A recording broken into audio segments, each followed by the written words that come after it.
Kakinada Sarpavaram junction స్పందన function హాల్లో మంత్రి నారా లోకేష్ పుట్టినరోజు వేడుకలను కూటమి నాయకులు ఘనంగా చేశారు.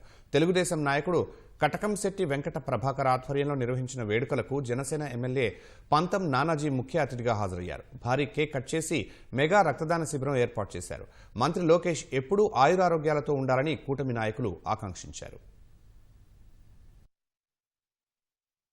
ఇవాళ లోకేష్ బాబు గారి యొక్క పుట్టినరోజు సందర్భంగా ఒక కేక్ కట్ చేయడమే కాకుండా పేదలకు చీరలు, స్కూల్ పిల్లలకు పుస్తకాలు, అలాగే బ్లడ్ బ్యాంకు అనేక కార్యక్రమాలు ఇవాళ ఇక్కడ చేయడం జరుగుతూ ఉంది.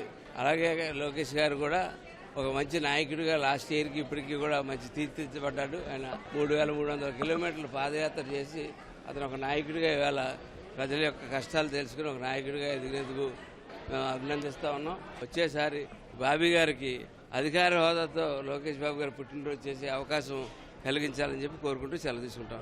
నారా లోకేష్ బాబు గారు 3300 కిలోమీటర్ల యువకాలంలో పాదయాత్ర చేసి ఆ పాదయాత్రలో ఆ విజయాన్ని తెలుగుదేశం పార్టీ కూటమి సభ్యులకి అందించారంటాం అతిశయోక్తి కాదు. నారా లోకేష్ బాబు గారు మరిన్ని పుట్టినరోజులు జరుపుకోవాలని కోరుకుంటున్నాం. లోకేష్ బాబు గారు ఇంకా అభ్యున్నత స్థాయికి ఇంకా ఉన్నత శిఖరాలు చేరాలని చెప్పి మనస్ఫూర్తిగా కోరుకుంటూ రోటరీ క్లబ్ బ్లడ్ బ్యాంక్కి మరి ఇప్పటికి 3000 యూనిట్లు మరి లోకేష్ బాబు గారు జన్మదినం సందర్భంగా అందించామన్నందుకు మీది రికార్డు ఒక్కరికి కూడా ధన్యవాదాలు తెలియజేసుకుంటున్నాను అండి. నమస్కారం.